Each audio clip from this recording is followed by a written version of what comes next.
اعوذ باللہ من الشیطان الرجیم بسم اللہ الرحمن الرحیم۔ تمام سننے اور دیکھنے والوں کو السلام علیکم۔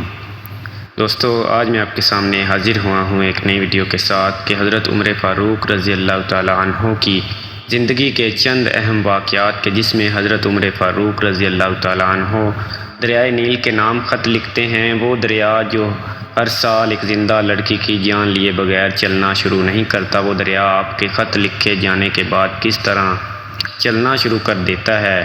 اور مدینے میں جب آپ جمعے کا خطبہ دے رہے ہوتے ہیں تو زمین میں زلزلہ آتا ہے اور آپ کے حکم سے کس طرح زلزلہ رک جاتا ہے۔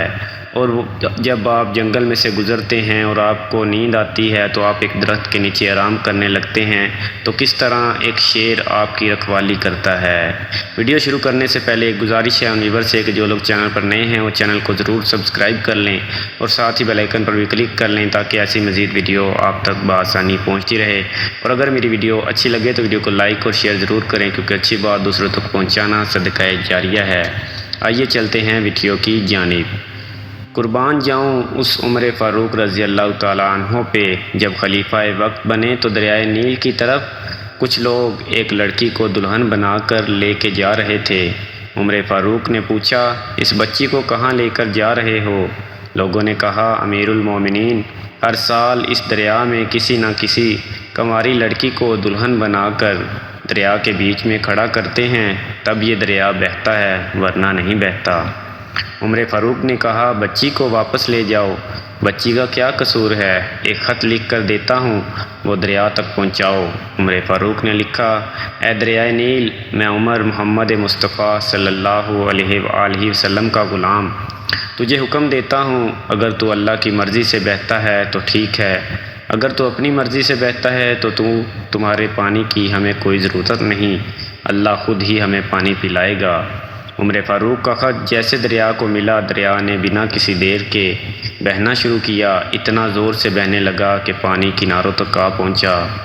یہی عمر فاروق ایک دفعہ مسجد نبوی میں منبر رسول صلی اللہ علیہ وآلہ وسلم پر جمعے کا خطبہ ارشاد فرما رہے تھے کہ اچانک زمین کے اندر زلزلہ آ گیا، زمین ہلنے لگی۔ عمر فاروق نے لوگوں کو یہ نہیں کہا کہ مسجد سے باہر نکلو، مسجد کہیں گر نہ جائے، نہیں، عمر فاروق نے خطبے والے عصا اٹھایا، اس عصا کو زمین پہ مار کر کہا، خبردار اے زمین، اگر عمر نے تجھ پہ انصاف قائم نہیں کیا تو تجھے ہلنے کا حق ہے، اور اگر عمر نے تجھ پہ انصاف قائم کیا ہے تو تجھ کو ہلنے کا کوئی حق نہیں۔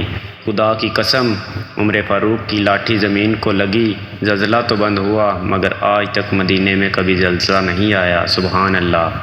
ایک دفعہ روم سے سفیر آ گیا، مدینے میں پہنچ کر پتہ کیا کہ مسلمانوں کا بادشاہ عمر کہاں ہے۔ لوگوں نے کہا، وہ تو بیت المال کے اونٹ چرانے جنگل میں گئے ہوئے ہیں۔ روم کا سفیر حیران ہوا کہ وقت کا وزیر اعظم ایسا بھی ہوتا ہے کیا؟ عمر فاروق سے کچھ ملکی معاملات پہ بات کرنی تھی۔ سفیر ڈھونڈتے ہوئے ایک درخت کے پاس پہنچا، دیکھا کہ عمر فاروق درخت کے نیچے لیٹ کر آرام فرما رہے ہیں، مگر جنگل کا ایک شیر ہے جو عمر فاروق کا پہرا دے رہا ہے۔ روم کے سفیر پر جب یہ شیر کی نظر پڑی تو شیر کے داڑنے کی آواز سنائی دی۔ روم کا سفیر چلانے لگا، اتنے میں عمر فاروق کی آنکھ کھل گئی۔ پوچھا، کیا بات ہے، کیوں چلا رہے ہو؟ سفیر نے کہا، واہ عمر، تیری حکمرانی کے جنگل کے شیر بھی تیری ڈیوٹی دے رہے ہیں۔ اس پر عمر فاروق نے ایسا جملہ کہا کہ سونے کی تار سے لکھا جائے پھر بھی کم ہے۔ فرمایا، جو بھی ہمارے نبی محمد مصطفیٰ صلی اللہ علیہ وآلہ وسلم کی غلامی اختیار کرتا ہے اس کی قدر جنگل کے جانور بھی پہچانتے ہیں۔ روم کے سفیر نے بات چیت کی اور چلا گیا۔ دوسرے دن صبح ہوئی، عمر فاروق پانی کے مشکیزے پر بھر کے غریبوں کے دروازے پہ پانی پہنچا رہے تھے تو نوکروں نے کہا کہ امیر المومنین، خزانے سے ہم بھی تنخواہ لیتے ہیں، آپ حکم کرو، ہم پانی بھر لیتے ہیں۔ اس پہ عمر فاروق نے کہا، برابر، آپ ٹھیک کہہ رہے ہو، مگر کل روم کا سفیر آیا، اس نے میری تھوڑی تعریف کر دی، اس سے میرے نفس میں کچھ زیادتی آ گئی، اب غریبوں کا پانی بھر کے اپنے نفس کو سزا دے رہا ہوں کہ عمر تو بادشاہ نہیں، تو غریبوں کا غلام ہے۔ سبحان اللہ۔ اس عمر فاروق پہ لاکھوں سلام۔ کیا اب آپ کو میری ویڈیو اچھی لگی ہے تو آپ مجھے کمنٹ کر کے ضرور بتائیں کہ آپ کو میری ویڈیو کیسی لگی۔ اور جن لوگوں نے ابھی تک میرے چینل کو سبسکرائب نہیں کیا وہ پلیز میرے چینل کو ضرور سبسکرائب کریں، اور اس ویڈیو کو زیادہ سے زیادہ شیئر ضرور کریں، کیونکہ اچھی بات دوسروں تک پہنچانا صدقہ جاریہ ہے۔